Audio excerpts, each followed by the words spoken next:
لیاقت بلوچ صاحب، اکابرین، السلام علیکم۔ نقوی صاحب کے مدلل اور مفصل خطاب کے بعد اب کچھ کہنے کی گنجائش تو باقی رہ نہیں گئی۔ مغرب کا وقت قریب ہے، کوشش کروں گا کہ چند منٹ میں اپنی بات مکمل کروں تاکہ ہم باقی اکابرین کی بات سن سکیں۔ جناب فرید احمد پراچا صاحب کے ساتھ اور ڈاکٹر حسین پراچا صاحب کے ساتھ قلبی، روحانی، فکری، نظری، ذاتی، سیاسی بہت سے تعلقات ہیں۔ یہ تعلق پراچا صاحب سے 2002 میں بہت مضبوط ہوا جب لیاقت بھائی، فرید پراچا صاحب اور میرے محسن اور ہم یہاں پہ الیکشن لڑ رہے تھے لاہور میں۔ ہماری لیڈرشپ ایگزائل میں تھی اور ہم نے مل کے وہ الیکشن لڑا اور الحمدللہ اس میں ہم نے 7 نشستیں جنرل مشرف کی آمریت کے غضب کے باوجود جیتی۔ اسی طرح ہم نے 2001 میں، جب کہ ابھی ARD بھی نہیں بنی تھی، تو آپ کا جو لیٹن روڈ والا آفس ہے وہاں اکٹھے ہوئے،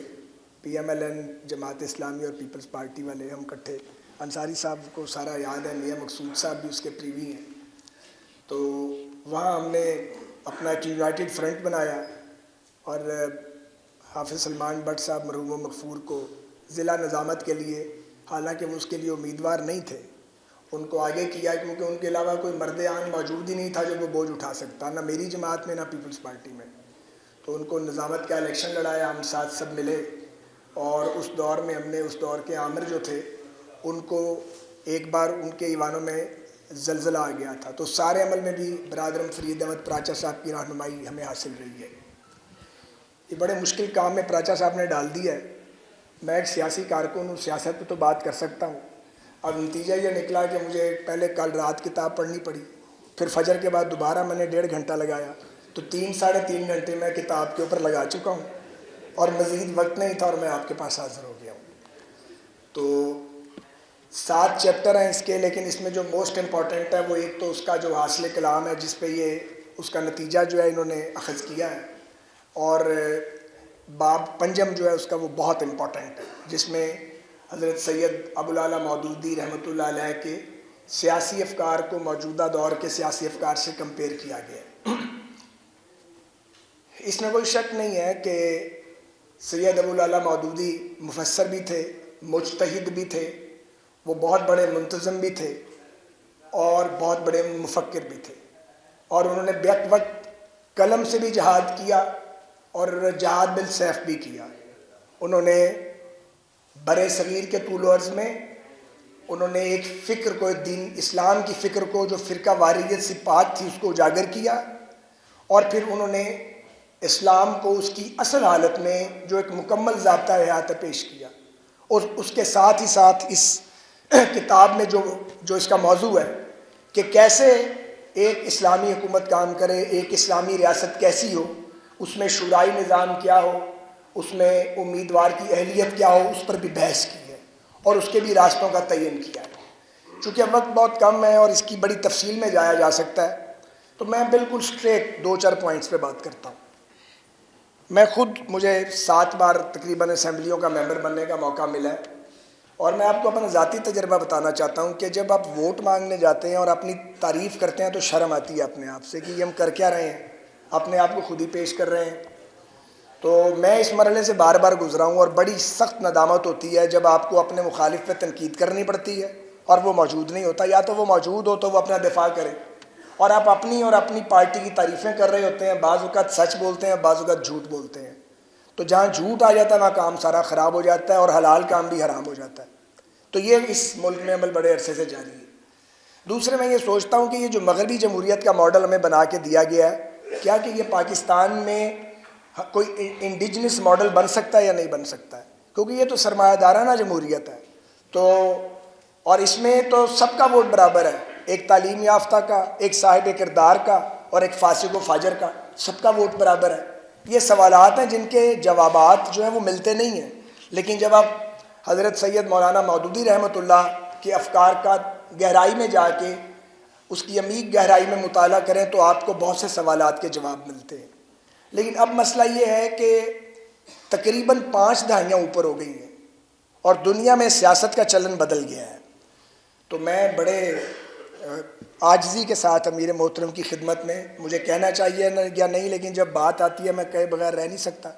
تو میں بڑے ادب سے آپ کی خدمت میں ملتمس ہوں کہ جماعت اسلامی کی شورا کو اس پہ بیٹھ کے ضرور غور کرنا چاہیے، کیونکہ آپ کے پاس اب اگلے 100 سال نہیں ہیں۔ بطور ایک پولیٹیکل ورکر کے مجھے نہیں لگتا کہ پاکستان کے پاس اب 5-6 دہائیاں اور موجود ہیں، معذرت کے ساتھ اللہ تعالیٰ اسے قیامت تک قائم رکھے، لیکن جو ظلم عظیم ہم نے اپنی ریاست کے ساتھ کیا ہے بہت زیادہ وقت نہیں ہے۔ تو جماعت اسلامی تو ایک جماعت موجود ہے، منظم قافلہ موجود ہے سرفروشوں کا، اور ہم آپ کے دائرے سے باہر ہیں لیکن آپ کے بہت بڑے مداح ہیں۔ ابھی پرسوں چوتھ میں نے ہائی کورٹ میں ایک تقریر میں کہا ہے کہ ایک ہی جماعت جمہوری جماعت ہے، وہ جماعت اسلامی ہے، جہاں ووٹ کے ذریعے آپ اپنے عمراء کا اور اپنے ذمہ داران کا تعین کرتے ہیں۔ لیکن میں عرض یہ کرنا چاہ رہا ہوں کہ یہ کافی نہیں ہے، اور جو سوچ سید ابو العلا مودودی نے دی ہے ایک نظام حکومت کی اور اسلامی ریاست کی، اس کی تشکیل کے لیے شاید اس دھرتی پہ اب غیر محدود وقت نہیں ہے۔ سو ضروری ہے کہ آپ تحریک اسلامی سے وابستہ لوگوں کو، یا ان لوگوں کو جو آپ کے ڈسپلن میں نہیں ہیں مگر آپ کی سوچ رکھتے ہیں، وہ این جی اوز ہیں، وہ افراد ہیں، یا وہ مختلف تنظیمیں ہیں جو کام کر رہی ہیں خیر کا یا دین کے فروغ کا، ان کے ساتھ کوئی نہ کوئی اپنی نیٹ ورکنگ کا راستہ بنائیں، تاکہ جس صالحین کو آپ تلاش کر رہے ہیں وہ پروسیس ذرا سپیڈ پکڑے اس کا۔ اسی طرح متناسب نمائندگی پہ پراچار صاحب نے لکھا ہے کہ یہ ہمارا نعرہ تھا اور ابھی تک ہمارا نعرہ ہے۔ تو پراچار صاحب، میں نے بطور سیاسی کارکن آپ کا یہ نعرہ بڑے عرصے سے سنا ہی نہیں ہے، حالانکہ یہ نعرہ آپ ہی کا ہونا چاہیے۔ مثال کے طور پہ میں الیکشن لڑا حامد خان صاحب سے، وہ 84,000 ووٹ لیا، میں نے 1,23,000 1,23,000 والا نمائندہ بن گیا، 84,000 والے کی کوئی نمائندگی نہیں تھی۔ پھر وائس ورثہ ہوا، اب میں ہار گیا، وہ جیت گئے، اب میرے ووٹر کی کوئی نمائندگی نہیں ہے، ان کے ووٹر کی نمائندگی ہے۔ تو یہ کیسا نظام ہے جس کے اندر ایک ووٹ سے جو ہار جائے گا، یعنی 1,00,000 ووٹ ملنے والا جیت گیا، 99,099 والا ہار گیا، ان کی کوئی نمائندگی نہیں ہے، ان کی کوئی سے نہیں ہے۔ تو اس پر تو بڑی شد و مت سے بحث ہونی چاہیے، کیونکہ مجھے لگتا یہ ہے کہ متناسب نمائندگی کا نظام نسبتاً بہتر ہوگا، کیونکہ پھر ذمہ داری سیاسی جماعتوں کی قیادت پہ آ جائے گی، 10-12 لوگوں پہ۔ اگر وہ غلط لوگوں کی سلیکشن کریں گے تو وہ پھر کانٹوں کا ہار ان کے گلے میں ڈل جائے گا، لیکن جب آپ کروڑوں لوگوں کو یہ اختیار دیتے ہیں تو وہ ایکسپلائٹ ہو جاتے ہیں۔ 70 کے الیکشن میں بھی لوگ ایکسپلائٹ ہو گئے تھے، اور جنہوں نے جدوجہد کی تھی ایوب خان کے خلاف وہ سارے فارغ ہو گئے تھے، اور جنہوں نے ان کی گود میں پرورش پائی تھی وہ اس ملک کے حکمران بن گئے تھے۔ اور اس کے بعد جب یہ پروجیکٹ عمران آیا تو اس وقت بھی یہی ہوا، تو یہ تو آئندہ بھی ہوتا رہے گا۔ آپ ہم سے یہ توقع نہ کریں جو مین سٹریم جماعتیں کہی جاتی ہیں کہ ہم کوئی ماڈل بنائیں گے، کوئی تھنک ٹینک بنے گا اور ہم اس کا حل تلاش کریں گے۔ ہمارے پاس تو اتنا ٹائم ہی نہیں ہوتا، ہم تو یا اقتدار میں آ جاتے ہیں یا لڑنا شروع کر دیتے ہیں۔ تو خوش قسمتی سے آپ یہاں موجود ہیں، ایک پورا نظام موجود ہے، آپ کے پاس انٹلیکچوئلز موجود ہیں۔ تو جو مولانا مودودی رحمۃ اللہ علیہ کی سوچ ہے، اس کو عصر حاضر کے ساتھ ریلیٹ کرنے کے لیے جو 5 دہائیوں کا سفر آگے چلا گیا ہے، آپ کو ایک نظام ترتیب دینا پڑے گا اور وہ نقشہ قوم کے سامنے پیش کرنا پڑے گا۔ بلدیاتی الیکشن بڑا امپورٹنٹ ہے، آپ کا حق ہے، آپ جتنا مرضی احتجاج کریں، آپ کا رائٹ ہے، آپ ایک اپوزیشن پارٹی ہیں، لیکن میرا یہ خیال ہے، میں غیر جانبدار ہو کے بات کرنے کی کوشش کر رہا ہوں کہ جو سوچ اور فکر حضرت سید مولانا ابو الاعلیٰ مودودی رحمۃ اللہ نے دی ہے کہ ایک اسلامی ریاست کیسی ہو، ووٹر کی کوالیفیکیشن کیا ہو، شورائی نظام کیا ہو، اور وہ شورا کیسے ترتیب پائے گی اور وہ لوگ کہاں سے آئیں گے، ان کی تلاش کے لیے اب لامحدود وقت نہیں ہے۔ اس لیے میرا خیال ہے کہ آپ کو اپنی حکمت عملی پر مزید غور و خوض کرنا چاہیے۔ اللہ تعالیٰ پاکستان کا حامی و ناصر ہو۔ ہم آپ کے مستقل بنیادوں پر آپ کے،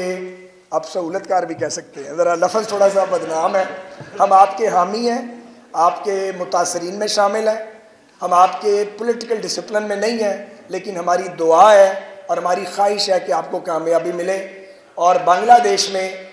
جماعت اسلامی کی کامیابی کے لیے ہم ہمہ وقت دعا گو ہیں، اللہ کے حضور سربسجود ہیں، کیونکہ اگر وہاں کامیابی ملتی ہے تو وہ ایک نئی نشاط ثانیہ ہوگی، ایک نیا آغاز ہوگا۔ السلام علیکم ورحمۃ اللہ۔